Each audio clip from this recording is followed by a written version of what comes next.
Yeah.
एका चिंतिता विठ्ठले सर्व साधनाचे सार भव सिंधू तरी पार.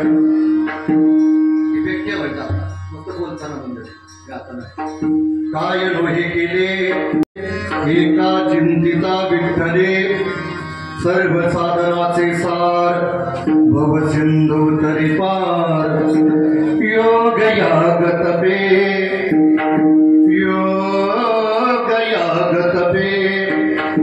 केली तयाने अमुपे सर्व साधनाचे सार भव सिंधू तरी पार. तुका म्हणे जपा मंत्र त्रिअक्षरी सोपा सर्व साधनाचे सार भव सिंधू तरी पार.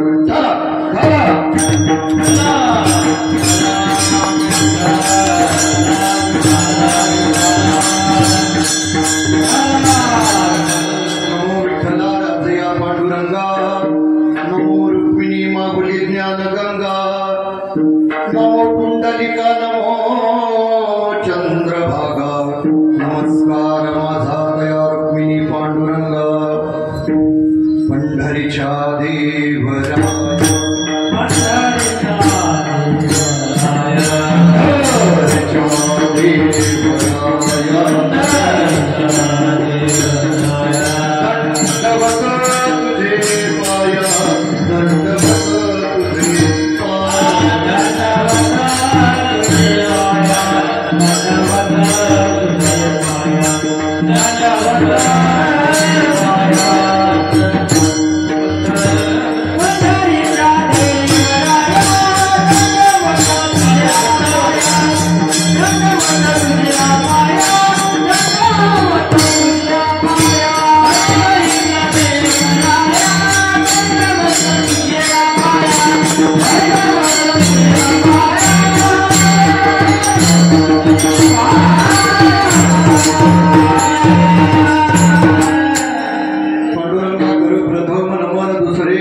सेवेला सुरुवात करण्यापूर्वी थोडासा परिहार देतो.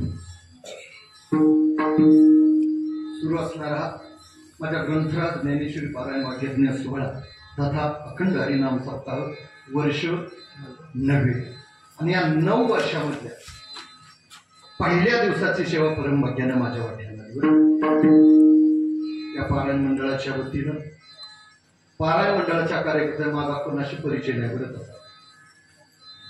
कुणी ना कुणीतरी त्या पारायण मंडळाच्या कार्यकर्त्यांनी माझ्याशी संपर्क केला आणि त्या निमित्तानं तुम्हा सकल मायबापांचं दर्शन घेत असताना तुम्हा सकल मायबापाने एक विनंती करेन. मायबापू लाभोनी अपाया वेळवी तो तुम्हा कराटाळी बोला मुखीना मला बरं वाटावं म्हणून नाही तर त्या जगाच्या बापाला बरं वाटेल एवढं चांगलं भजन करा. बरं सांगेन तुम्हाला माझा जगाचा बाप आहे ना दादा.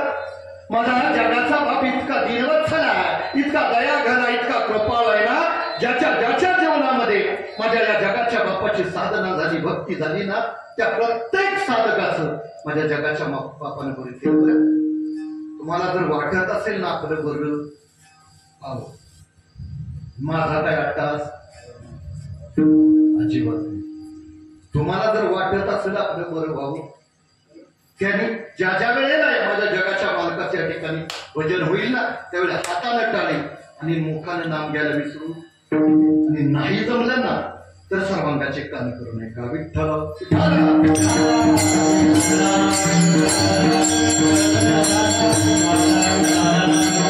अखिल संत मंडळीमध्ये त्यांनी जगाच्या पाठीवर जगद्गुरु ही पदवी प्राप्त केली ते देहूचे श्रीमान साधू जगद्गुरु तुकोबाराय.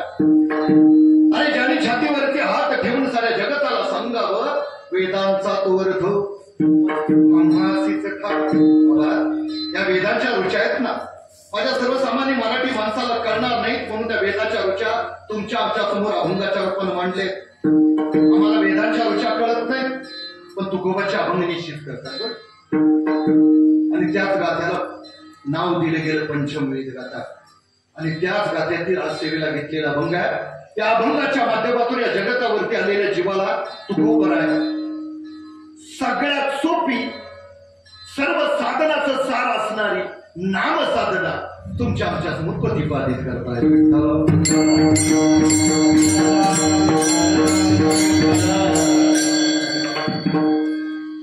अभंग छोटा आहे पण अभंगाचा भाव खूप मोठा आहे. अभंगाचा जर भाव लक्षात यायचं म्हणजे बोलायचं नाही बरोबर. हे आई नको बोलू आपण कीर्तनामध्ये सांगू तुम्हाला कीर्तनामध्ये बोलायचं कीर्तनामध्ये विक्षेप होईल असं वर्तन ज्याच्या त्या जीवाचं नसावं. बरं का त्याचं कारण मी तुम्हाला सांगेन. कीर्तनी विक्षेप त्याची पै मरण कीर्तनामध्ये कोण्या जीवाकडून जर विक्षेप झाला ना त्याचा दोष त्या जीवाला लागतो. बरं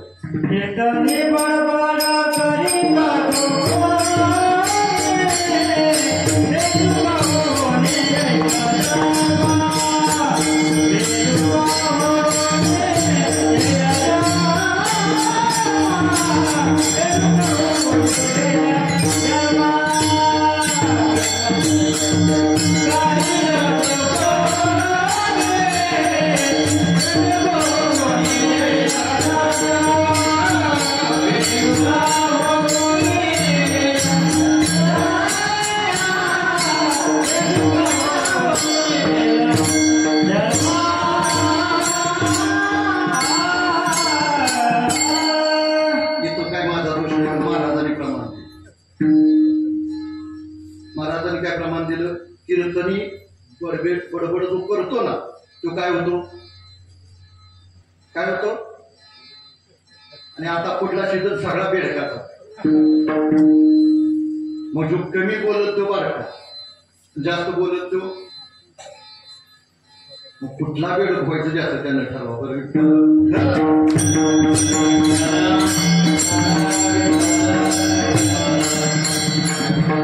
सांगू तुम्हाला कीर्तनामध्ये विक्षेप होणार नाही असं ज्याचं त्याचं वर्तन असावं. कारण त्याचा दोष मी सांगू लागलो होतो की त्याचा दोष त्या जीवाला लागतो. आपला जीवनातला अमूलाग्र वेळ खर्च करून आला त्या माऊलीच्या मंडपामध्ये आणि जाता जाता तो दोष बरोबर घेऊन जावं ही माझी इच्छा विनंती राहील. त्या अभंगाचा गोड भाव मी तुमच्या समोर ठेवण्याचा मी प्रयत्न करतोय. माझ्या सद्गुरूच्या कृपेनं तुम्ही जे ऐकलं नाही ना ते तुम्हाला निश्चित ऐकवण्याचा प्रयत्न करीन. पण त्यासाठी तुम्ही बोललं पाहिजे का? काय केलं पाहिजे? काय केलं पाहिजे? ऐकलं पाहिजे. तुम्ही शांत चित्ताने ऐकण्याचा प्रयत्न करा. अभंगाचा गोड भाव ठेवण्याचा मी प्रयत्न करतो.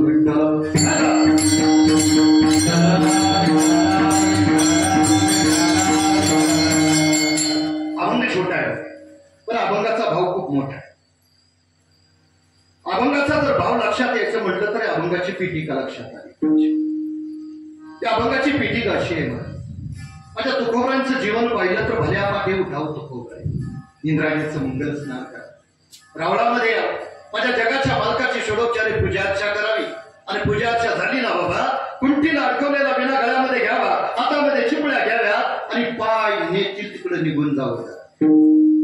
कधी चाकण, कधी भंडारा, कधी लोगाव, विलींच्या पशूंच्या पक्ष्यांच्या सानिध्यामध्ये माझ्या तुकोबांनी गात राहू बाबा.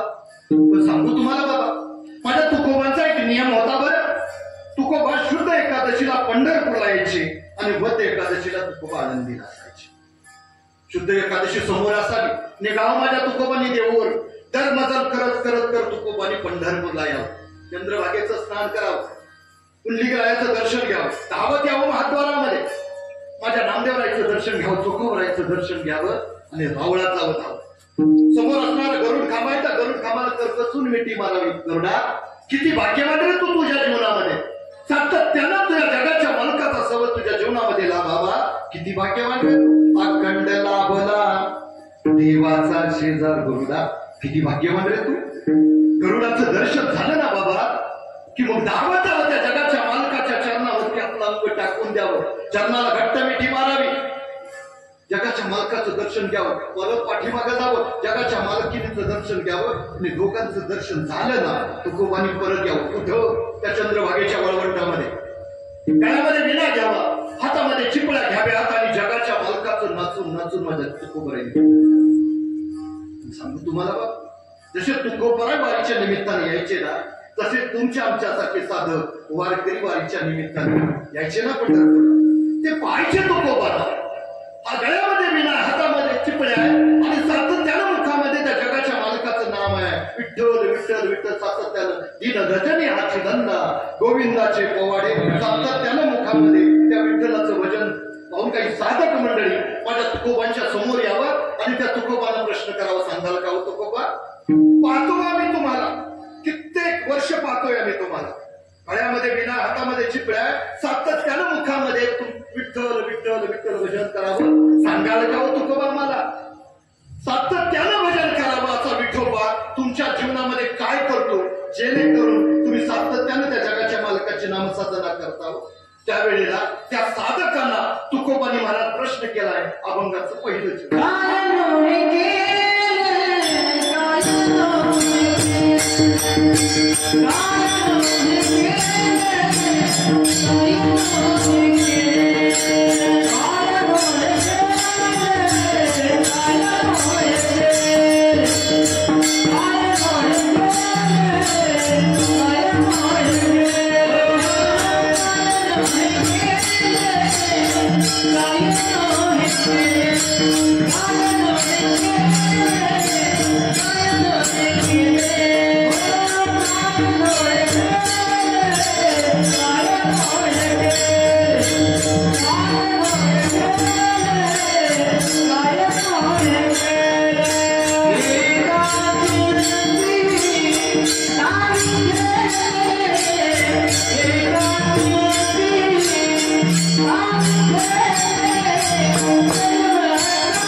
सातत्याने जगाच्या मालकाची साधना करता हो, मुखामध्ये विठ्ठल विठ्ठल असं भजन असावं, सांगायला का तुकोबा सातत्याने भजन करावं असा विठोबा तुमच्या जीवनामध्ये काय करतो? ज्या कारणाने तुम्ही सातत्याने त्या जगाच्या मालकाची साधना करता हो, त्यावेळेला त्या साधकांना तुकोबांनी प्रतिप्रश्न केला, तुम्हीच सांगा ज्याच्या जीवनामध्ये माझ्या जगाच्या मालकाची साधना होते, भक्ती होते ना, त्याच्या जीवनामध्ये माझा विठोबा काही करत नाही, काय नोहे केले एका चिंतिता.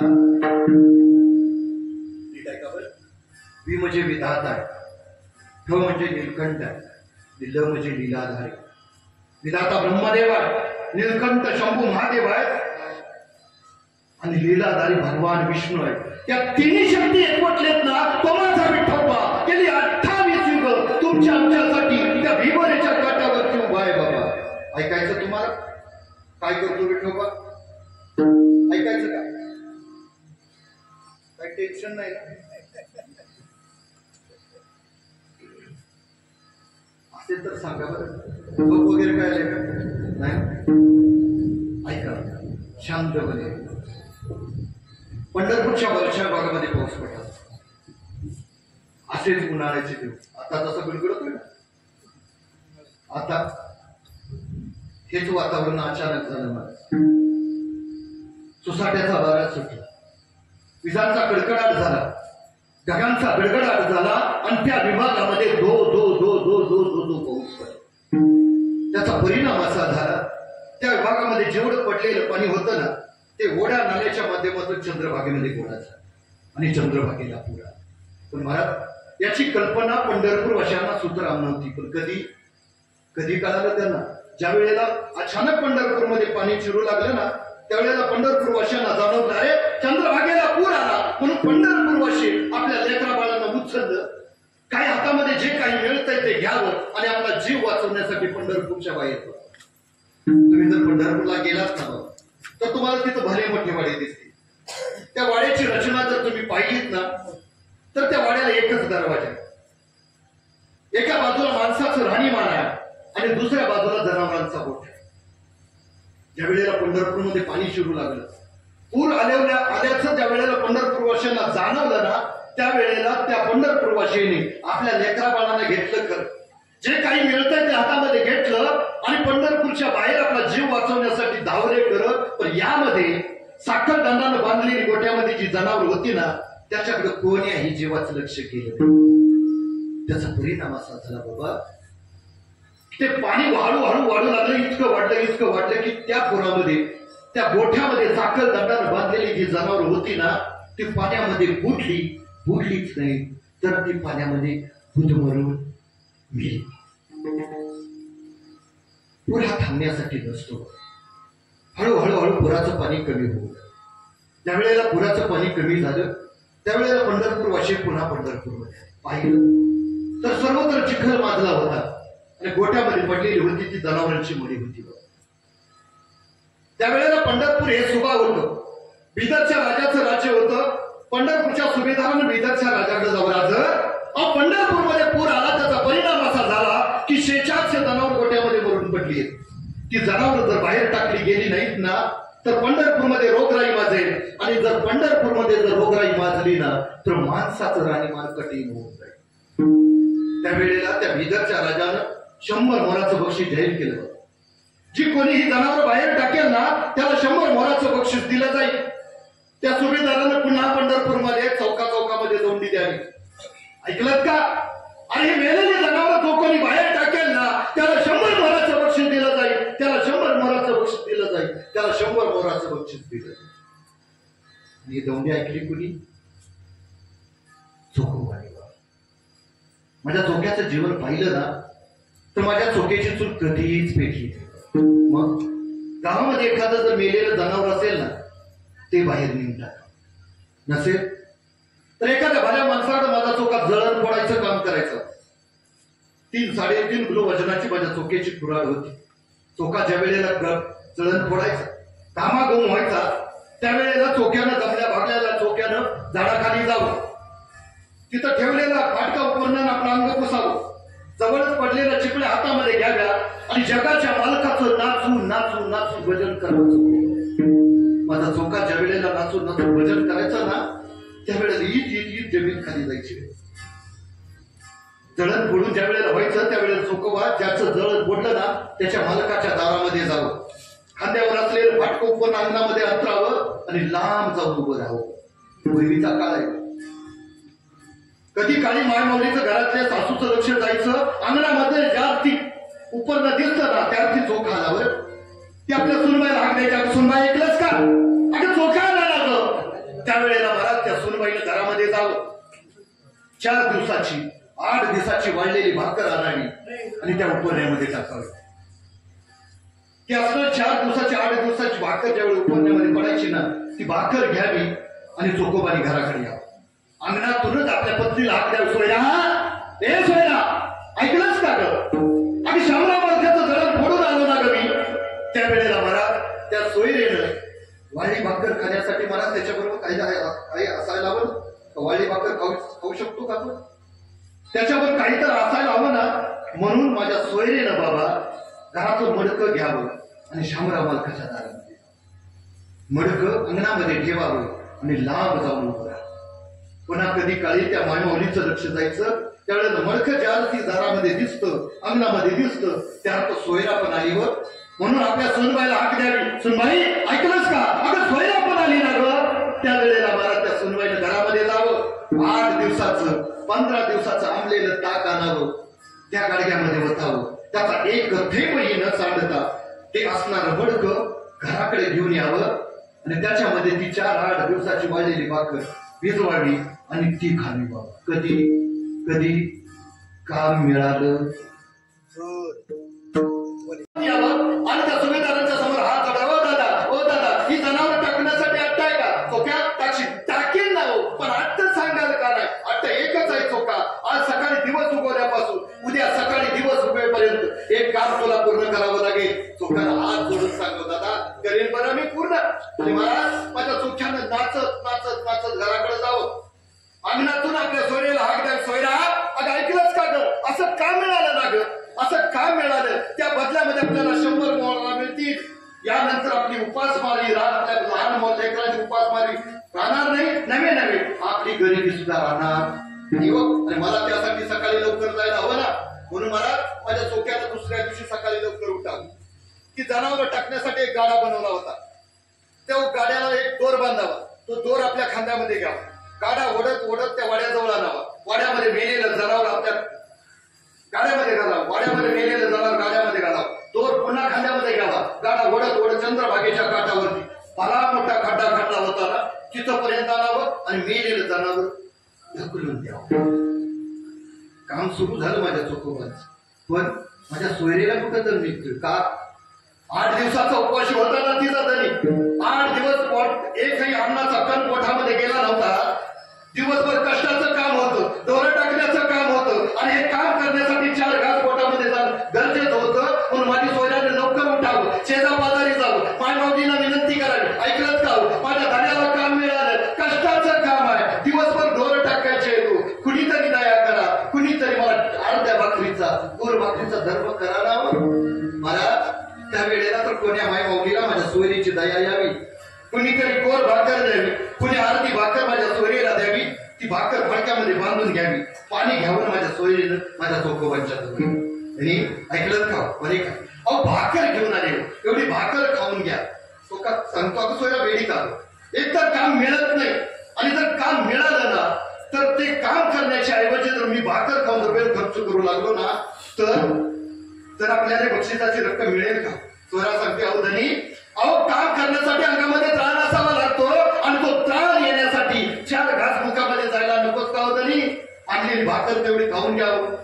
मला ज्या वेळेला चोखाचा नकार पाहिला ना त्यावेळेला माझ्या सोयरीचा चेहरा टपकन उतरला. उतरलेला चेहरा ज्या वेळेला चोकोबानी पाहिला त्यावेळेला चोखा सांगतो, सोयरा वाईट वाटून घेऊ नको बरं, हे काम करतेस का? म्हणे का, आणलेली भाकर आहे ना तू भरवण्याचं काम कर आणि जी जनावर आहेत ना मी टाकण्याचं काम करेन. बघ महाराज, माझ्या चोकोबानी ती दोरं टाकण्याचं काम करावं आणि सोयरीनं आणलेली भाकर चोकोबांना लावावी. ज्या वेळेला भाकर भरवून झाली त्यावेळेला माझी सोयरा चोकोबांना विनंती करते, धनी ऐकलंच का? म्हणे काय, मला वाटतं तुम्हाला मदत करावी. सोयरे, वाटतं ना तुला हे काम करतेस का म्हणे काय तो दोर पडला पण झाडाच्या खाली तो दोर गाड्याच्या दुसऱ्या बाजूला बांध आणि दुसऱ्या बाजूला गाडा ओढण्याचं काम कर अरे माझ्या सोयीनं जावं तो झाडाकडली पडलेला दोर आणावा गाड्याच्या दुसऱ्या बाजूला बांधावा आणि दुसऱ्या बाजूला गाडा ओढण्याचं काम माझ्या सोयीनं करावं सांगू बाबा तुम्हाला काही जरी झालं तर निसर्गानंच माझ्या माई मौलीनं नाजूक बनवलं बरं निसर्गानंच माझ्या माई मौलीनं नाजूक बनवलं बाबा ज्या वेळेला दोर खांद्यामध्ये घेऊन सोयरा ज्या वेळेला गाडा ओढू लागली ना त्यावेळेला दोर खांद्यामध्ये ऋतू लागला आणि ज्या वेळेला दोर खांद्यामध्ये ऋतू लागला ना त्यावेळेला सोयरीनं दोर कधी या बाजूला चालला आणि कधी या बाजूला चालला कधी या बाजूला चालला बघता बघता इकडेही दोर ऋतू लागला दोर या बाजूला चालला इकडेही ऋतू लागला या बाजूला चालला बघता बघता या खांदा लालबुंद झाला त्या खांद्याला दोर लागू देईना त्या वेळेला हा खांदा लालबुंद झाला त्या खांद्याला दोर लागू देत नाही ना त्यावेळेला माझ्या सोयरीनं तो असणारा दोर या खांद्याचा काढावा या खांद्यामध्ये या खांद्यामध्ये सुद्धा दोर ऋतू लागला ना ज्या वेळेला दोर ऋतू लागला त्यावेळेला दोर या बाजूला चालला इकडेही ऋतू लागला या बाजूला चालला इकडेही ऋतू लागला या बाजूला चालला बघता बघता दोन्ही खांदे लालबुंद झाले त्यावेळेला दोन्ही खांदे लालबुंद झाले दोर लागू देईना त्यावेळेला तो त्या सोयरा आपल्या चोखोबाला विनंती करते तरी ऐकलं का म्हणे काय अहो माझ्या खांद्यामध्ये गाड्या ओढत असताना दोर ऋतून माझे दोन्ही खांदे लालबुंद झाले माझ्या खांद्यामध्ये इतका दोर रुतलाय ना दोन्ही खांदे लालबुंद झाले या खांद्याला जर दोर लागला ना तर मरणप्राय यातना होता येतो सोयरा जर तुला जर खांद्याला दोर लागू देत नसेल ना तुला जर त्याच्या यातनाच होत असतील तर हे काम करतेस का म्हणे काय खांद्याचा दोर सोड पोटाला बांध आणि पोटाला दोर बांधून गाडा ओढण्याचं काम महाराज ज्यावेळी हे वाक्य माझ्या सोयरीनं ऐकलं ना टपकन डोळ्यामध्ये पाणी आलं आणि माझे सोयरा माझ्या चोखोबांना सांगते तरी अहो पोटाला दोर बांधून सुद्धा गाडा ओढला असता मी पोटाला दोर बांधून सुद्धा गाडा ओढला असता पण 4 महिन्याचा गर्भ तुमच्या वंशाचा दिवा या पोटामध्ये जर यदा कदाचित मी पोटाला दोर बांधून जर गाडा ओढला ना तर 4 महिन्याचा गर्भ तुमच्या वंशाचा दिवा या पोटामध्ये राहणार नाही तो का सांगतो मग सोयरा एक काम करतेस का म्हणे काय दोर सोड झाडाखाली ठेव आणि घराकडे निघून जा बरं चला चला महिला म्हणजे चला खूप दोर ऋतू लागला त्यावेळेस माझ्या सोयरीनं चोखोबांना विनंती करायची त्यांनी ऐकलं का माझ्या खांद्यामध्ये इतका दोर रुतला गेला ना दोन्ही खांदे लालबुंद झाले काही केलं खांद्याला दोर लागू देत नाही हो त्यावेळेला माझा चोखा सांगतो अगं सोयरा तर खांद्याला दोर लागू देत नाही ना एक काम करतेस का म्हणे का खांद्याचा दोर सोड आणि पोटाला बांध ज्या वेळेला पोटाला हे वाक्य ज्यावेळेला माझ्या सोयरीनं ऐकलं ना टपकन डोळ्यामध्ये पाणी आलं सोयरा सांगते दरी सांगू तुम्हाला पोटाला दोर बांधून सुद्धा गाडा ओढला असता हो मी पोटाला दोर बांधून सुद्धा गाडा ओढला असता पण 4 महिन्याचा गर्भ तुमच्या वंशाचा दिवा या पोटामध्ये जर पोटाला दोर बांधून जर गाडा ओढला ना तर 4 महिन्याचा गर्भ तुमच्या वंशाचा दिवा राहणार नाही या पोटावर तो का सांगतो मग सोयरा एक काम कर तो दोर सोड आणि घरी निघून जाऊ बर माझ्या सोयरीनं दोर सोडावा झाडाखाली ठेवावा आणि घरी निघून जाऊ महाराज पण सांगेन तुम्हाला माझ्या चोखेची अवस्था यापेक्षा वेगळी नव्हती बा माझा चोखा सकाळपासून ती मेलेली ढोरं बाहेर टाकण्याचा प्रयत्न करत होता आणि करत असताना खांद्यामध्ये दोर रुतून त्या अंगाची साल निघून गेली होती सारा अंग रक्तबंबाळ झालं होतं पण चोखा देहावरती नव्हता चोखा माझा विधेयी अवस्थेमध्ये होता कारण कामामध्ये काम काही म्हणा राम राम महाराज काम चालू होतं ढोरं टाकण्याचं पण भजन चालू होतं माझ्या जगाच्या बापाचं चोखा ती भजन करत असताना ती ढोरं टाकत असताना माझ्या जगाच्या मालकाला एकच विनंती करत होता देवा अरे यापेक्षा सुद्धा मी यातना सहन करेन रे यापेक्षा यातना सहन करेन पण त्यासाठी तू माझ्या बरोबर असायला हवं ना आता दृष्टी पुढे ऐसाचे तो राजू आता दृष्टी पुढे ऐसाचे तो राजू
चोखेच्या अंगाची साल ना साल निघून गेली होती. सारं अंग रक्तबंबाळ झालं होतं, पण माझा चोखा देहावरती नव्हता. त्या जगाच्या मालकाला एकच याचना करत होता, देवा यापेक्षा सुद्धा यातना मी सहन करेन रे, पण तू माझ्या बरोबर असला सर महाराज.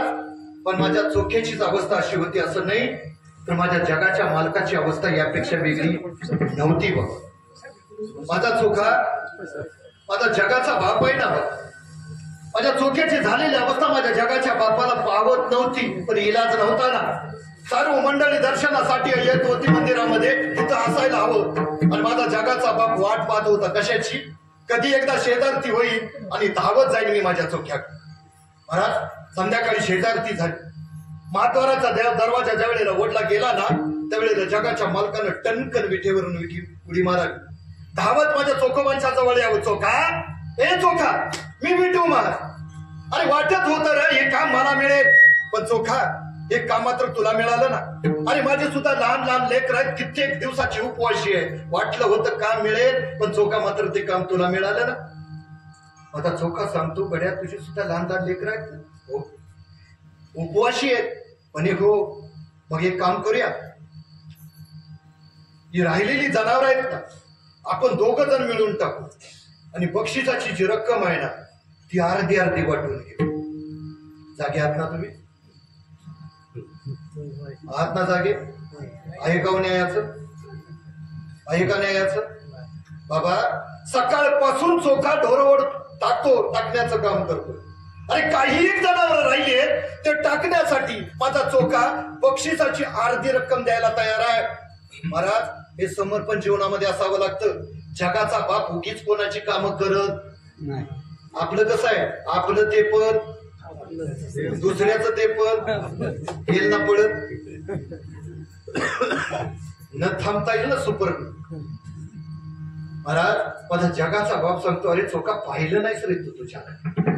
अरे अंगाची चाल निघून गेली, अंग सारं रक्तबंबाळ झालं, तरी सुद्धा तुला ढोरं टाकायची काय? यानंतर तुला एकही ढोराला हात लावू देणार नाही बरं. आणि महाराज माझ्या चोख्याला जगाच्या मालकानं दोन्ही दंडाला धरावं आणि झाडाखाली नेऊन बसवावं. आणि माझ्या चोख्यासाठी जगाच्या मालकानं तो असणारा दोर आपल्या खांद्यामध्ये, गाड्याचा दोर खांद्यामध्ये घ्यावा. गाडा ओढत ओढत त्या वाड्याजवळ आणावा. वाड्यामध्ये मेलेलं जनावर गाड्यामध्ये घालावं. पुन्हा दोर खांद्यामध्ये घ्यावा. गाडा ओढत ओढत चंद्रभागेच्या काठावरती आणावा आणि ते मेलेलं जनावर त्या खड्ड्यामध्ये ढकलून द्यावं. कुणासाठी? चोरवरांच्यासाठी. त्यावेळेला माझ्या जगाच्या मालकाचं काम सुरू झालं ना, त्यावेळेला जगाच्या मालकाच्या मनामध्ये एकच विचार होता, मला एक काम पूर्ण करायचंय. कुठपर्यंत? काकड आरतीच्या अगोदर. का? ज्यावेळेला काकड आरतीला जर सगळी मांडियाळी आली ना, त्यावेळेला रावळामध्ये मला असायला हवं. म्हणून जगाच्या मालकानं झट झट झट झट जनावर टाकण्याचा प्रयत्न चालू झाला. पण सांगू बाबा तुम्हाला, वेळ कोणासाठी थांबते? वेळ कोणासाठीच थांबत नाही. बघता बघता बघता ढोर टाकता टाकता काकड्याची वेळ झाली आणि काकड्याची सूर कानावरती पडले. बाबा उठा पांडुरंगा प्रभात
आणि काकड्याचे स्वर जगाच्या मालकाच्या कानावरती ज्यावेळी पडले ना बाबा, राहिलेली जनावर झट झट झट टाकून द्यावी आणि धावत येऊन विठेवरती उभं राहा. काकड्याच्या वेळेला सर्व मांडियाळी रावळामध्ये आली. अंगावरले कपडे काढले गेले, अंगावरती पाणी ओतलं गेलं, साखर ओतली गेली. पण सांगू तुम्हाला, मध लावताना, हा औपचारिकपणा करत असताना मध ज्या वेळेला अंगाला लागला घेणार ना बाबा, त्यावेळेला जगाच्या मालकाला कसली तरी यातना झाली आणि त्याची छटा चेहऱ्यावरती पाहिली. त्या मांडियाळीमध्ये माझे नामदेवराय होते. नामदेवरायनी पाहिले, पण नामदेवराय काहीच बोलले नाही. काकड आरती झाली, मांडियाळी सगळी बाहेर पडली, नामदेवराय सुद्धा बाहेर पडले, पण घरी गेले नाही. पुन्हा नामदेवरायने रावळामध्ये जगाच्या मालकाच्या समोर उभं राहावं. देवा गड्या, रोज पाहतो मी तुझा चेहरा, रोज पाहतो मी तुझा चेहरा, फुलासारखा टवटवीत असतो तुझा चेहरा, आज मात्र उतरलेला दिसतो ना. देवा खोटं बोलायचं नाही बरं. ज्या वेळेला तुझ्या अंगाला मध लागला गेला ना, त्यावेळेला तुला कसली तरी यातना झाली, त्याची छटा चेहऱ्यावरती पाहिली. सांगणारे देवा, तुझा चेहरा उतरावा आणि तुला कसली तरी यातना मिळावी याच्या पाठीमागं कारण सांगशील का मला? त्या वेळेला जगाचा बाप सांगतो, नमा सांगू तुला, माझ्या चोकोबाला ढोरं टाकण्याचं काम मिळालं ना, रात्रभर तो ढोरं टाकण्याचं काम मिळालं. जर मी गेलो नसतो ना, तर ते काम माझ्या चोकोबाकडून पूर्ण झालं. रात्रभर गाड्या ढोरं टाकण्याचं काम करतोय ना, म्हणून माझ्या जगाच्या मालकानं अंगावर असलेलं उपरणं बाजूला केलं. महाराज, राजास सुकुमार मदनाचा पुत्र असणारा माझा जगाच्या बापाचा कांदा ज्या वेळेला ढोर ओढत असताना, दोर ज्या वेळेला खांद्यामध्ये रुतला ना, तो दोर रुतून रुतून लाल बुंद झालेला कांदा माझ्या नामदेवरायने पाहिला महाराज. आणि तेच नामदेवराय कोण आहेत? जगद्गुरु तुका अवतार नाम,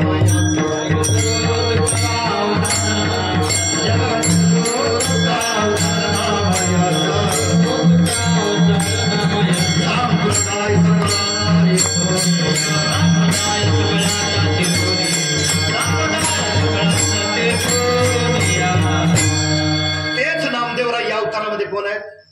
तुकोबाराय. आणि त्या तुकोबरायांना साधकाने प्रश्न केला, देवा सांगाल का तुम्ही म्हणा, रात्रंदिवस तुम्ही जगाच्या मालकाची साधना करतावं, असं साधना करण्यासाठी तुमचा जगाचा बाप करतो काय? त्यावेळेला ते तुकोबराय सांगतात, पाठीमागला अवतार मी नामदेवराय होतो ना, त्यावेळेला पाहिलं, रात्रंदिवस भजन करणाऱ्या माझ्या चोक्यासाठी रात्रभर ढोरं टाकण्याचं काम माझ्या जगाच्या मालकानं केलं. काय नो हे केले, एका चिंतिता विठ्ठल. त्यावेळेला साधकाने तुकोबांना प्रश्न करावा, तुकोबा कधीपासून ऐकू लागलो की जगाच्या मालकाची साधना करावी, मुखामध्ये सातत्याने त्याची साधना करावी, भजन करावं, नामसाधना करावी. पण तुकोबा, आम्ही काय भक्ती करणारी मंडळी नाही का? आम्ही सुद्धा नामसाधना करणारी मंडळी आहोत, भक्ती करणारी मंडळी आहोत. करतो ना आपण भक्ती? करतो ना? करता की नाही? देव तरी पुसताना, देव तरी कोणाला आवडेल असावं? तुम्हाला का देवाला? अवघडच प्रश्न वाटला का? सोपा विचारू. उदबत्ती कुणाला? ज्या वेळेला आपण देवपूजा झाली ना, आपण काय करतो? उदबत्ती लावतो. ती उदबत्ती कुणाला आवडेल अशी आणतो? आपल्याला का देवाला? शुक्रवारी खानापूरच्या बाजारला जातात आणि ज्या वेळेला बाजारला गेलात ना, दुकानदाराला सांगता, गड्या पाठीमागल्या आठवड्याची उदबत्ती दिली होतीस ना, नव्हता वास बारा गड्या, ती आता देऊ, दुसरी दे. म्हणजे पाठीमागल्या आठवड्यामध्ये आणलेली उदबत्ती आपण पुन्हा आणत. उदबत्ती सुद्धा कोणाला आवडेल अशी आणतो? सणाला तरी निवड सरळ असतो आपला. सुनबाईनं सासूला विचारलं, आत्या अहो सणाचा दिवस आहे, निवड तरी किती करावे तो? मग ती सासू बोटावर मोजायला चालू करते, विठोबा, मारुती, ज्योतिबा, किती देवा तू इथं? 15-16 आहेत. मग अंदाजे सांगते, नाही टाक 15-16. सुनबाई ऐनवाडीची होती हो, फारच हुशार. ती एकच चपाती लागते, वाटी घेते आणि चकल्या पडते. निवड तयार झाले महाराज. बरं, त्या निवदावरती भात किती असतो? किती चमच्या? नाही हो, चमच्यात भात घेतो, पण 2-2 शिकत निवदावरती घेतो. बरं, गुळूने आमटी तरी ते तरी चमच्या बोट बुडवते हो. निवदा बर भजी तरी हो, एखादा भजी असावा ना निवदावर.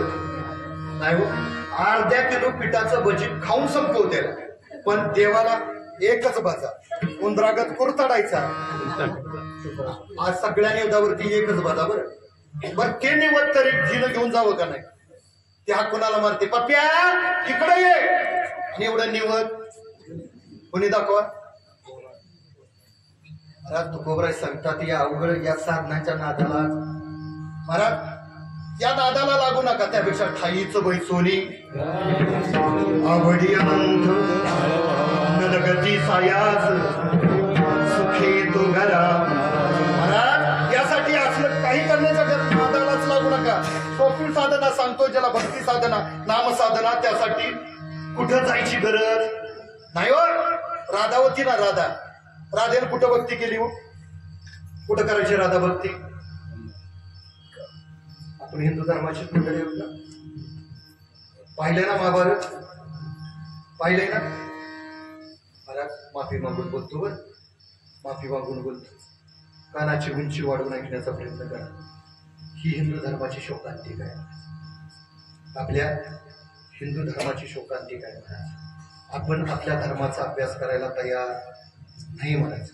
इतर धर्मीय जर पाहिले ना आणि आपण जर पाहिलं तर आपली मंडळी आपल्या धर्माचा अभ्यास करायला तयार नाहीयेत महाराज. एवढंच नाही तर आपणच आपल्या धर्माला मातीत काढू लागलोय बाबा. जा मुस्लिम समाजामध्ये बघा, आपण आपल्या कार्यामध्ये बघा विसंगती आणण्याचा, विक्षेप करण्याचा प्रयत्न निश्चितपणानं करतो. त्यांच्या कार्यामध्ये जा, ते स्वतः विक्षेप करणारच नाही, पण इतरांनाही विक्षेप करू देत नाहीत महाराज. इतर धर्मी मुस्लिम समाजामध्ये कान नीट उघडे ठेवून ऐका. मुस्लिम समाजामध्ये 5 वर्षाच्या बाळाला मशिदीमध्ये नेलं जातं. त्याला सांगितलं जातं हा तुझा अल्लाह आहे आणि दिवसातून 3 वेळा नमाज अदा करायची आहे. सांगेन तुम्हाला ते बाळ त्या दिवसापासून मरेपर्यंत दिवसातून 3 वेळा नमाज अदा करतं. मुस्लिम समाजातील कोण्याही जीवाला विचारा या जगतामध्ये अल्लाचं अस्तित्व आहे का? एक जीव नाही तुम्हाला भेटेल जो अल्लाचं अस्तित्व नाकारेल असेल. हा प्रश्न आपल्या पप्प्याला विचारा बरं. देव आहे का? ते काय म्हणतो, आपण तसल्या भानगडीतच का? ती भानगड कुणी त्याच्या डोक्यात गाठली? कुणी गाठली? आपणच जबाबदार आहे महाराज. आपण फक्त आज आरोप करू लागलो की आताची मुलं बिघडलीत का बिघडवलीत? बरोबर ना? आपण किती घेऊन येतो इकडे येतो. आपण काय सांगतो, आपण तसल्या भानगडी, तिथं भानगडी चालतात का महाराज? इथं थोरा मोठ्यांची उदाहरणं मी म्हणतात का? त्याचे संस्कार आपल्यावरती होतात. मला एवढंच सांगा, या आयनवाडीमध्ये एवढीच मंडळी आहेत का? एवढीच आहेत? भरपूर आहेत ना. बाकीची कुठे गेली युद्धात? पाकिस्तान आता भारताचं युद्ध सुरू आहे ना, तिकडे गेली का? बाकीची कुठे आहे? खाली नाही तो. त्याचं कारण नीट आहे का? त्याला कारण सुद्धा आपली आजी आहे. बरं का नीट आहे का? तुमची आमची आजी होती ना, आठवून पहा. आपल्याला लहान असताना मंदिरामध्ये घेऊन जायची, आपल्याला बोटाला धरायची, मंदिरामध्ये घेऊन जायची, आपल्याला सांगायची आपला ज्योतिबा आहे, आपला विठोबा आहे, आपला खंडोबा आहे, आपला मारुती आहे, म्हणून आपल्याला पाया पडायला लावायची. आपण पाया पडायचो. संध्याकाळी सुद्धा ती आजी आपल्या बोटाला धरायची, मंदिरामध्ये घेऊन यायची. पूर्वी ग्रंथ चालायचे मंदिरामध्ये, त्यावेळेला ती असणारी आजी आपल्याला मांडीवरती घेऊन बसायची. त्यावेळेला ग्रंथ सुरू व्हायचे ना, त्यावेळेला त्या ग्रंथातले विचार आपल्या कानावरती पडले, त्याचे संस्कार आपल्यावरती झाले. त्याचा परिणाम निदान आपण या मंडपात तरी. आताच्या आजीला वेळ आहे का? आहे का? सांगू का आताची आजी? सांगू का?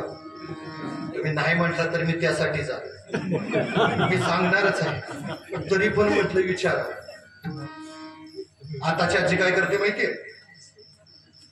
तिच्या हॉलमधून खोलीतून हॉलमध्ये, कोणाच्या? आजीच्या खोलीतून हॉलमध्ये येते, सोप्यावरती बसते आणि तिथूनच आपल्या नाकाला हात देते. पप्प्या इकडे ये. येताना टीव्हीचं बटन दाब आणि रिमोट तेवढं कोणाच्या? पप्प्याच्या.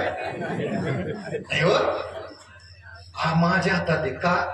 जर पप्प्याच्या हातात जर रिमोट लागला तर माकडाशिवाय काय बघायला मिळत.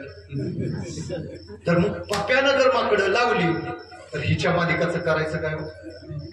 हिच्या मालिकातून महाराज आपल्या नातवाकडे लक्ष द्यायला परिणाम काय झाला. आताची पिढी बिघडली का बिघडवली. बिघडवली ना. मी काय सांगत होतो, कुठं राधा भक्ती करत. इथंच होतो ना, मी इथंच होतो ना. बाजूला गेलो तर सांगा, राहिलं तरी पण सांगा बरं. अजिबात इकडं का तिकडं हालू द्यायचं नाही. कुठं करायची हो राधा भक्ती. वृंदावनामध्ये बाहेर पडून करत होती ना. वृंदावनामध्ये बाहेर पडून भक्ती करायची. मीरा कुठं करायची. मीरेनं कुठं भक्ती केली. महाराज मीरा एक राजाची कन्या होती. मीरेनं राजवाड्यातच भक्ती करून जगाच्या मालकाला आपलंसं केलं बरं. एक राधा एक मीरा दोनों ने श्याम को चाहा अंत क्या दोनों की चाह में बोलो.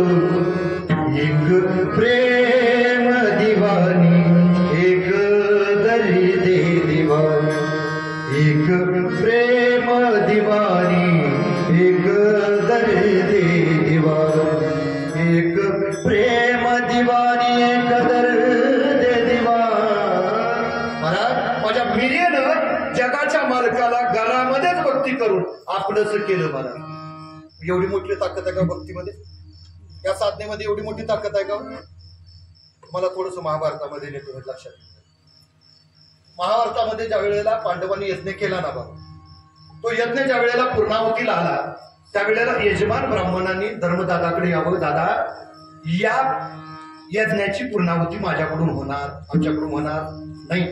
मग जर या यज्ञाची पूर्णाहुती करायची असेल तर जवळच जंगलामध्ये एक मुनिवर आहे, त्यांना तुम्ही पाचारण करा.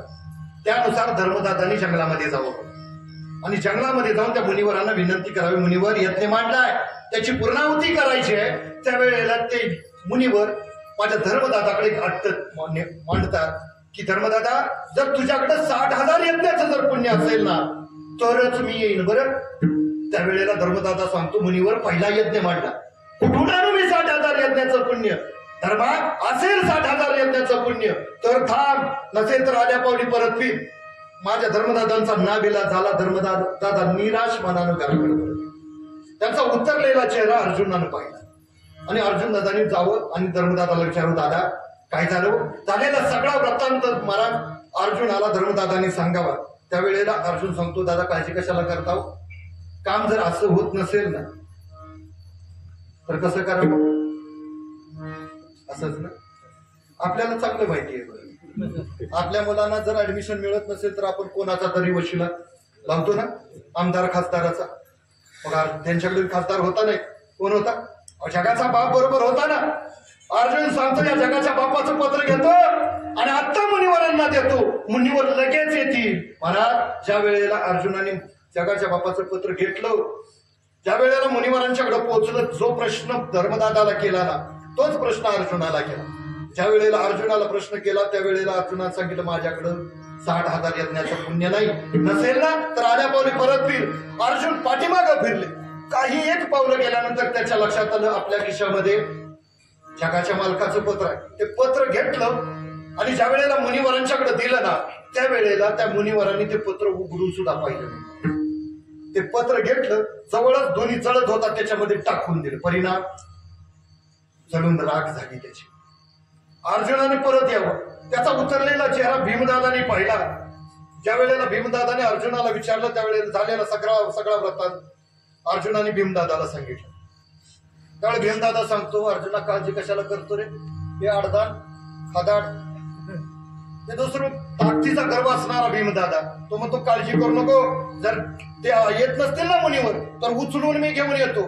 म्हणून महाराज त्या भीमदादानं त्यावेळेला मुनिवरांच्या कुटीकडे ज्या वेळेला निघाले ना, जात असताना रस्त्यामध्ये भली मोठी जेवढी झाडं होती ना, काही झाडं या बगलेमध्ये काही झाडं या बगलेमध्ये घ्यावी आणि आपल्या ताकदीचं प्रदर्शन करत ज्या वेळेला भीमदादा मुनिवरांच्या कुटीच्या दिशेने येताना मुनिवरांनी पाहिलं. त्यावेळेला मुनिवर, सकाळची वेळ आहे आणि सकाळची ऊन खात मुनिवर कुटीच्या बाहेर बसले होते. त्यांनी पाहिलं आणि या बगल्यामध्ये काही भली मोठी झाड आहेत, या बगल्यामध्ये काही भली मोठी झाड आहेत. या भीमाला आपल्या ताकदीचा अहंकार झाला, ताकदीनं मातला. म्हणून माझ्या त्या मुनिवरांनी जवळची कुबडी होती महाराज, ती कुबडी घेतली आणि फक्त एकदाच पेरवली महाराज. किती वेळा? एकदाच. जवळची जेवढी होती ना तेवढी झाडं उपसली आणि भीमदादाला खूपच केली. कसं तरी बाहेर आलं महाराज. मुनींच्याकडे गेलं. परत नकुल सहदेवांची सुद्धा अवस्था तीच झाली आणि 5 पतीचे उतरलेले चेहरे पाहिले द्रौपदी आईसाहेब. आणि द्रौपदी आईसाहेब माझ्या जगाच्या मालकाला विचारले, दादा सांग ना, माझ्या 5 पतींचे चेहरे कशासाठी उतरले? त्यावेळेला जगाचा बाप सांगतो, अगं ताई तुला कसं माहित नाही का? अगं यज्ञ मांडला आहे ना, त्या यज्ञासाठी तो मुनीवर 60,000 यज्ञाचं पुण्य मागतोय. सांग ना, पहिलाच यज्ञ कुठून देणार आहेत काही 60,000 यज्ञाचं पुण्य? त्यावेळेला द्रौपदी आईसाहेब माझ्या जगाच्या मालकाला हात जोडते, दादा येशील माझ्या बरोबर? मी देईन त्याला 60,000 यज्ञाचं पुण्य, पण तू माझ्या बरोबर आलास. नीट ऐकताय ना? नीट ऐकताय ना? तू माझ्या बरोबर आलास तर. त्यावेळेला जगाचा बाप सांगतो, सांगू का द्रौपदी आता तुला सकाळपासून इतकं काम लागलं ना माझ्या पाठीमाग, इतकी जीवनाची व्यस्तता झाली ना, मला फक्त आता विश्रांती घ्यायची आहे. द्रौपदी आईसाहेब सांगते, दादा काळजी करू नको, असा रथ बनवते ना, त्या रथामध्ये तू फक्त निवांत विश्रांती घे, पण तू माझ्या बरोबर आलं. महाराज जगाच्या मालकानं रथामध्ये विश्रांती घ्यावी आणि द्रौपदी आईसाहेबांनी चालत चालत कुटीपर्यंत पोहोचा. त्यावेळेला मात्र मोठे मुनीवर त्या नसतायत कुटीमध्ये. कुटीचा दरवाजा लावला गेलाय आणि ज्या वेळेला कुटी जवळ द्रौपदी आईसाहेब पोहोचल्याला नमस्कार करण्यासाठी ज्या वेळेला खाली वाकल्या, त्यावेळेला हातातील बांगड्या होत्या म्हणून वाजल्या. तिकडं मला जायचं. पहिलाच दिवस आपल्या घराकडे गेलेलो. ज्या वेळेला बांगड्या वाजल्या त्या अर्थी मुनिवरांच्या लक्षात आलं कोणीतरी बाहेर स्त्री असावी. सावध झाले. विचारलं, कोण? द्रौपदी. कालीस? मुनिवर यज्ञ मांडला, यज्ञासाठी येणं तुमचं गरजेचं आहे. मुनिवरांच्या लक्षात आलं जे पती आत्ताच परत फिरलेत ना त्यांची पत्नी दिसते. आतूनच मुनिवर हाकतात, ए द्रौपदी, 60,000 यज्ञाचं पुण्य असेल तर थांब, नसेल तर आल्या पाहुणी परत फिर. त्यावेळेला द्रौपदी आईसाहेब सांगते, ओ मुनिवर, फक्त 60,000 बस. महाराज हे ज्या वेळेला वाक्य मुनीने ऐकलं ना, दरवाजा नाही उघडला, उड फाडून विचारलं बाहेर आणि त्या द्रौपदी आईसाहेबांना विचारते, ए द्रौपदी, अगं पहिला यज्ञ मांडला ना ग, आणि पहिला यज्ञ मांडला असताना तुझे 5 पती परत गेले की 60,000 यज्ञाचं पुण्य नाही, तरी सुद्धा तू सांगते की 60,000 यज्ञाचं पुण्य, बस एवढंच का? म्हणून सांग ना, कुठून आणलं तू 60,000 यज्ञाचं पुण्य? त्यावेळेला माझे द्रौपदी आईसाहेब सांगते, मुनिवर, हस्तिनापुरापासून इथपर्यंत चालत आले ना, त्या प्रत्येक पावलागणीस जगाच्या मालकाचं नाव घेतलं. बरं, राम म्हणता पाऊल घाली यज्ञ, पाऊला पाऊली किती काढला ना, मी मोचाय मोकळी. ते तू बघ, मुनीने मागचा पुढचा सुद्धा विचार केला नाही. मागचा पुढचा सुद्धा विचार केला नाही. त्या द्रौपदी आईसाहेबांना बरोबर पाठीमागे घेऊन येत असताना पुढे रस्ता झाडण्याचं काम, छोटी छोटी झाड आहे ना, ती घ्यावीत मुनीने आणि पुढे रस्ता झाडण्याचं काम मुनीने करावं. आणि ती झोपलं होतं ना, कोण झोपलं? जागा ना तुम्ही? कोण झोपलं होतं? रथात. त्यानं फक्त मान वर करून ज्या वेळेला हे चित्र पाहिलं ना, द्रौपदी आईसाहेबांच्या समोर ते मुनीवर रस्ता झाडण्याचं काम करतायत. महाराज लाजलं. रथातनं उठावं, उडी मारून खाली यावं, आता रस्ता झाडत असताना एखादा जरी छोटासा जरी खडा राहिला असेल ना, हा छोटासा जरी खडा राहिला असेल, तो खडा माझ्या द्रौपदीच्या, माझ्या ताईच्या पायामध्ये रुतेल, म्हणून तो खडा उचलून त्या जगाच्या मालकानं बाजूला टाकावा. ही कशाची ताकद आहे? कशाची ताकद आहे? ही नामाची ताकद आहे, भक्तीची ताकद आहे. पण तुकोबाराय सांगतात ही भक्ती कशी आहे? अभंगाचं दुसरं चरण. सर्वसाधारण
त्यावेळेला काही साधकांनी तुकोबांना प्रतिप्रश्न करावा, तुकोबा तुम्ही सांगू लागला तो भक्ती साधना सर्व साधनाचं सार आहे, सोपी साधना आहे, तुम्ही सांगू लागलात, पण या जगाच्या पाठीवर या जगाच्या मालकाला आपलंसं करण्यासाठी एवढी एकच साधना आहे का? त्यापेक्षा काही वेगळ्या साधना नाहीत का? त्यावेळेला तुकोबराय सांगतात की आहेत ना. त्यापैकी पहिली तुकोबराय साधना सांगतात योग. योगानं जगाच्या मालकाला आपलंसं करता येतं का? येतं का? अरे याचं उत्तर नाही. आता तुम्ही मला गड्या तो डायरेक्टच नाही म्हणून सांगू लागला, कारण माझ्याकडे पुरावा पण तसा आहे बरं. आणि पुरावा साध्या सुद्या व्यक्तीचा नाही, माझे कैवल्य चक्रवर्ती ज्ञानोबारायांचा पुरावा आहे. आणि माझे ज्ञानोबाराय भोपाळीच्या पहिल्या बोलण्यात सांगतात योगिया योगिया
चक्रवर्ती ज्ञानोबाराय भोपाळीच्या पहिल्या अभंगात सांगतात योगिया दुर्लभ तो म्या देखील असाच. बॉक्स लावा, बॉक्स लावा. माऊली ज्या अर्थी सांगतात ना योग्यांना दुर्लभ आहे, त्या अर्थी योगानं जगाच्या मार्गाला आपल्याचं करता येत नाही. हरिपाठामध्ये सुद्धा सांगतात योग याग विधी सिद्धी. त्या अर्थी माऊली ज्ञानोबाराय सांगतात ना योगानं जगाच्या मालकाला आपलंच करता येत नाही, त्या अर्थी योगाच्या नादाला लागून चालत नाही. त्याच्या पुढची साधना तुकोबराय सांगतात याग म्हणजे यज्ञ. बरं महाराज यज्ञानं जगाच्या मालकाला आपलंच करता येतं बरं, पण त्यासाठी ती व्यक्ती लक्षात येते. काही खुणा अशा आहेत लगेच लक्षात येऊन जातो. त्यासाठी ती व्यक्ती सदन असावी लागते. कारण यज्ञ करायचं म्हटलं ना तर यज्ञाला लागते सामुग्री. बरं काय लागतं? सामुग्री. त्यापैकी एका सामुग्रीचं नाव सांगतो तूप. तूप म्हटलं की आपण काय म्हणतो तूप. कारण दूध डेअरीला, त्यामुळे घरामध्ये तूप. पंक्तीची मंडळी जवळ येतं, ज्यांच्या पंक्ती आहेत ना आजपासून पुढं आहेत ना नीट आहे का? बरं जोपर्यंत पंक्तीमध्ये तूप वाढलं जात नाही शास्त्र सांगतोय. बरं मी निश्चितपणाने सांगतो, मी काय बोलतो त्याला मी जबाबदार आहे, तुम्ही काय ऐकता त्याला मी जबाबदार नाही.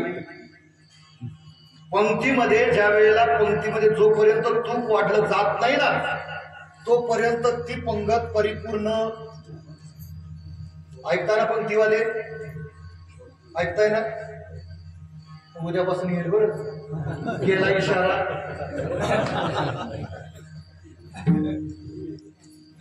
पंक्तीमध्ये तूप वाढावं लागतं.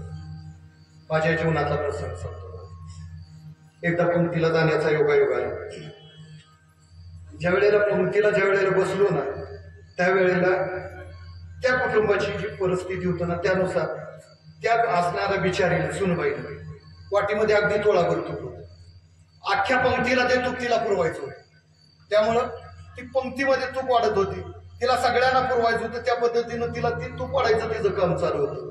पण ज्या वेळेला ती माझ्यापाशी पोहोचली ना, माझ्याजवळ, मला बऱ्याच दिवसांनी तूप पाहिजे, राहुलं आणि न कळत बोलून गेलो की फक्त तिनं चमच्यामध्ये तूप घेतलं होतं, वाढायचं, अजून वाढलेलं, आणि न कळत बोलून गेलो. म्हटलं डसू दे एखादा इचू, म्हणू दे चमच्या. महाराज, त्या बिचारीनं तूप वाढलेलं नव्हतं. जसा चमचा होता ना तसाच पुन्हा वाटीमध्ये वाटला का मला. फक्त मला निरखलं डायरेक्ट घरामध्ये. शेजारी म्हणतं, मला शेजारी म्हणू लागला, गाड्या कशाला बोलायची, आता काय घाशील. जेवढं मिळत होतं तेवढं घ्यायचं ना. कशासाठी तू विनाकारण तिला बोलून मोकळा झाला. मलाही महाराज पश्चाताप झाला. वाढत होती तेवढं घ्यावं ना, कित्येक दिवसानं ग्रुप होतं. पण महाराज, ती बिचारी गेली. पण ज्या वेळेला ती घरामध्ये गेली ना, तिचा अवतार तिच्या सासूनं पाहिजे. तिच्या लक्षात आलं, हुशार होती ना, काहीतरी भानगड. तिनं काहीच, कारण हुशार सासू कधीच विचारत नाही. लक्षात ठेवा. तिनं तिच्या हातातली वाटी घेतली आणि ती बिचारी पंक्तीमध्ये तूप वाढायला. पण ज्या वेळेला पंक्तीमध्ये तूप वाढायला आली ना, त्यावेळेला येताना चमचा नाही घेऊन आली. दाबण माहितीये तुम्हाला? माहितीये दाबण? येताना दाबण घेऊन आली. पण ज्या वेळेला ती दाबण घेऊन आली ना, पंक्तीमध्ये ज्या वेळेला वाटीमध्ये तूप किती होतं, अगदी तोळाभर. तिची वाटण्याची पद्धत खास होती महाराज. ती वाटीमध्ये ते असणार दाबणाचं टोक बुडवायची, वाटीच्या काठावरती झटकायची आणि भातावर सोडायची. किती पडत असेल? एखादा लिटर किती पडत असेल?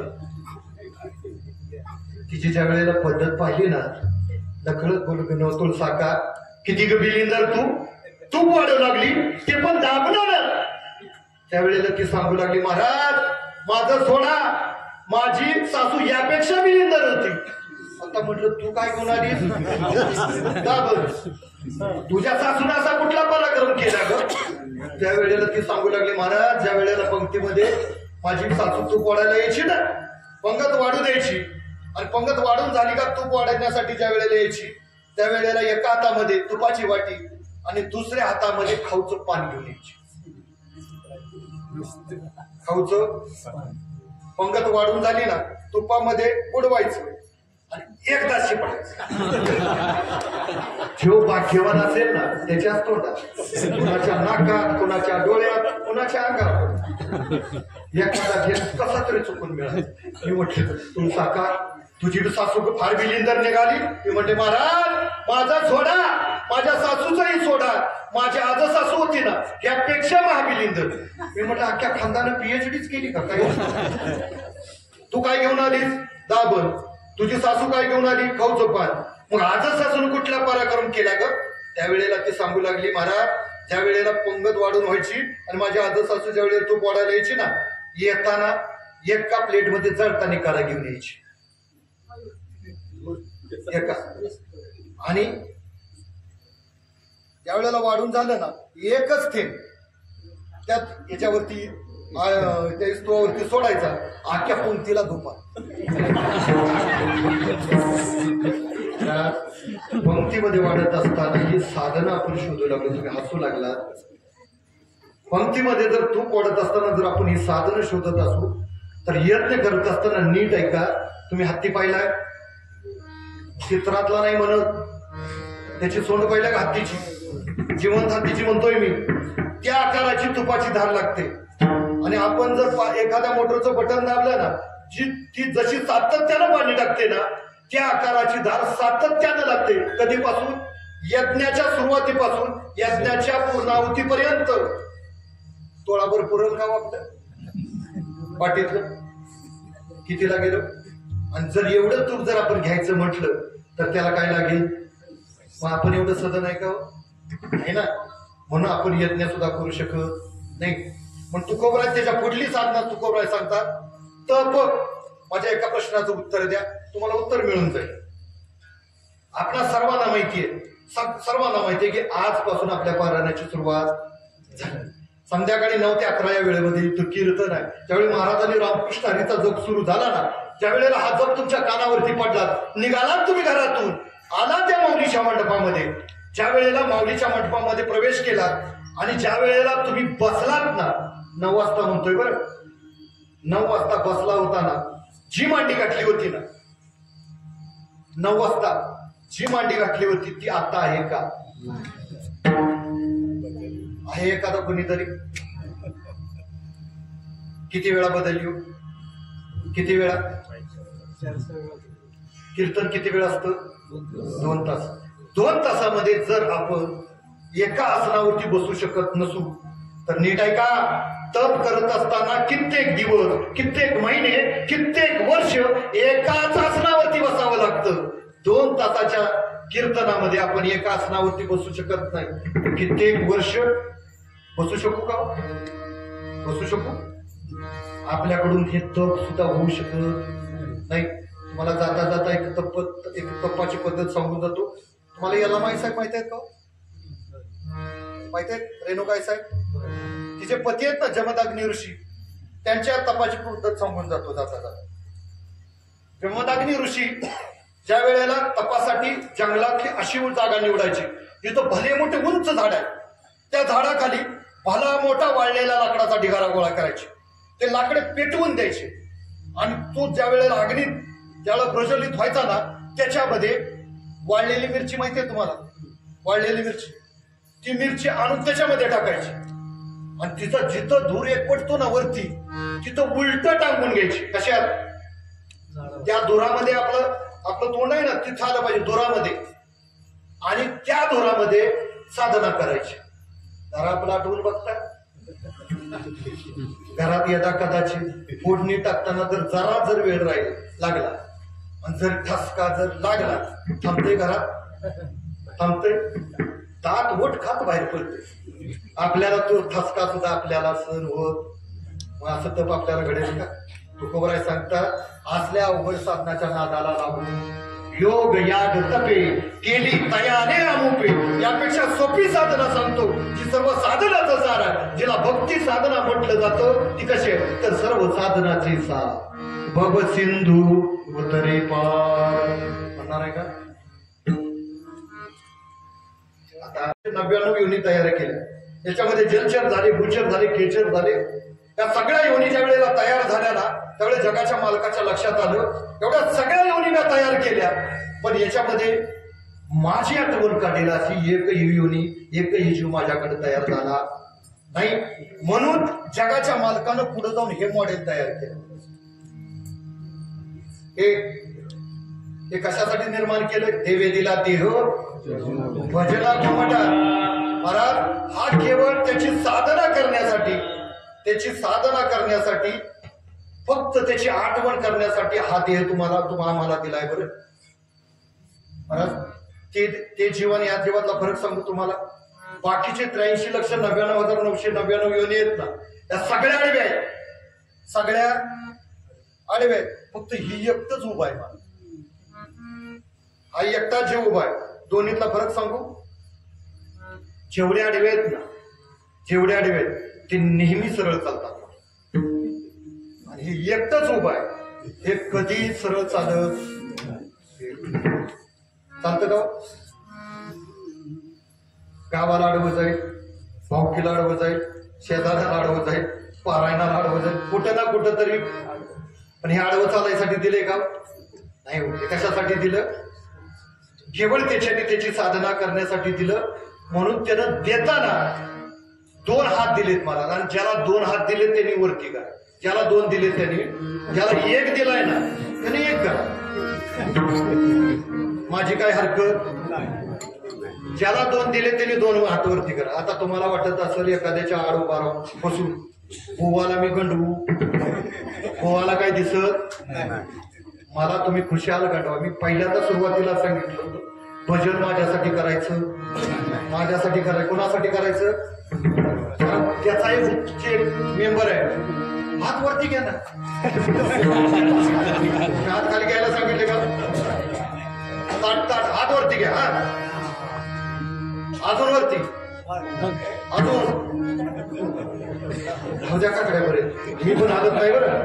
तर म्हणा तुझा शिळ घालला मी सुद्धा जा.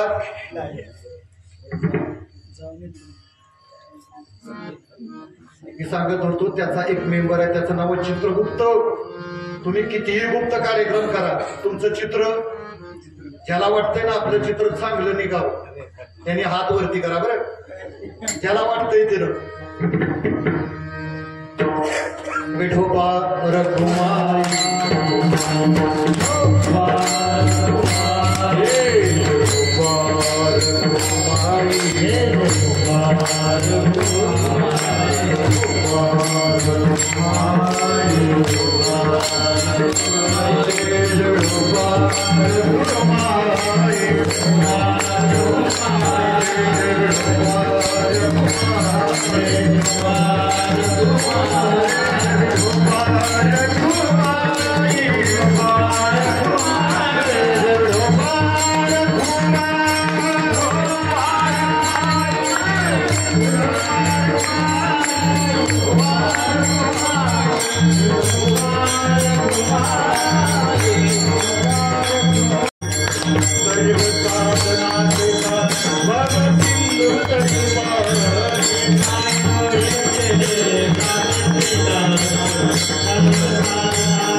त्यावेळेला काही साधकांनी तुकोबांना प्रतिप्रश्न करावा. तुकोबा, केव्हापासून तुमचं ऐकू लागलो हो की सर्व साधनाचं सार भक्ती साधन आहे, भक्ती साधन आहे, की जी सर्व साधनाचं सार आहे. पण सांगाल का नाही तुकोबा की साधना आमच्या जीवनामध्ये करावी तरी कशी?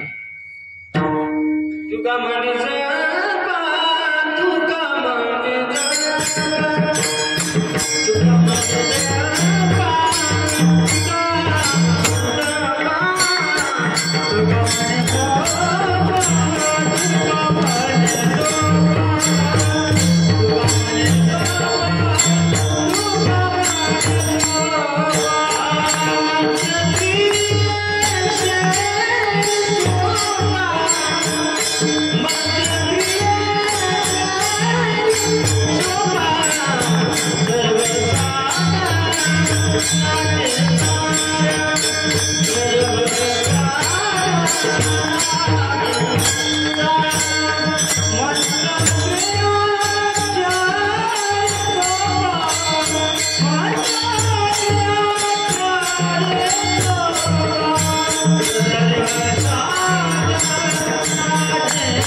साधकांनी तुकोबांना प्रश्न करावा, तुकोबा तुम्ही सांगू लागला भक्ती साधना करा, भक्ती साधना करा, पण सांगाल का नाही ती साधना करावी कशी?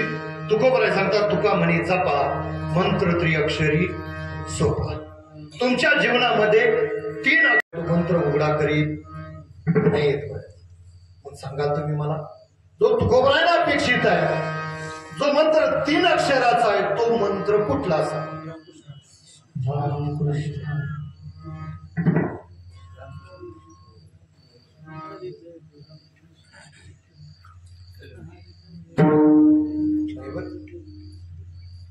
विठ्ठल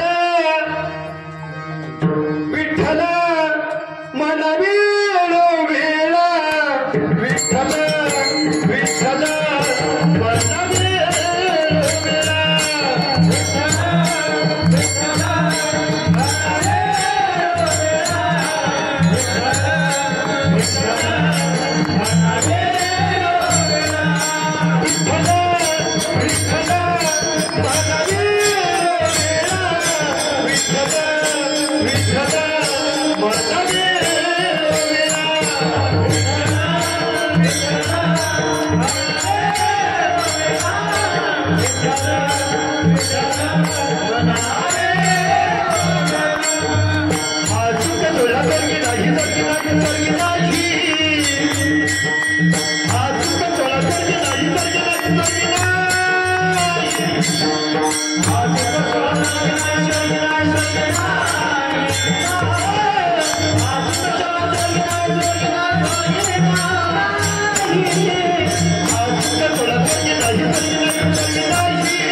जो तुकोबरायला अपेक्षित आहे तो दुसरा तिसरा कुठला नाही तर माझ्या जगाच्या मालकाचं नाव आहे. बरं, तुमच्या जीवनामध्ये माझ्या विठ्ठलाचं म्हणजे माझ्या विठोबाचं नावाची साधना करा. बरं, ते साधन कसं आहे तर सर्व साधनाचं साधन. महाराज मग एवढी ताकद आहे का? आता तुम्ही म्हणाल आणखीन पुन्हा तिथं झाला असं. महाराज सेना महाराजांचं एक गोड प्रमाण आहे. बरं, घेता नाम विठोबाचे घेता नाम विठोबाचे पर्वत जळती पापाचे पर्वत जळती पा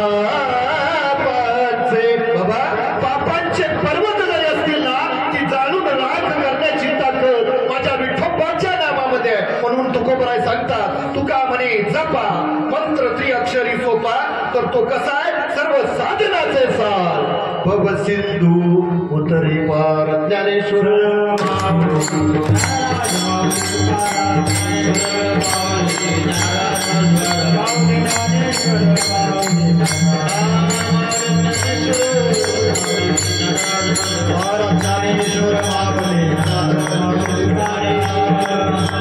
तुकाराम तुकाराम तुकाराम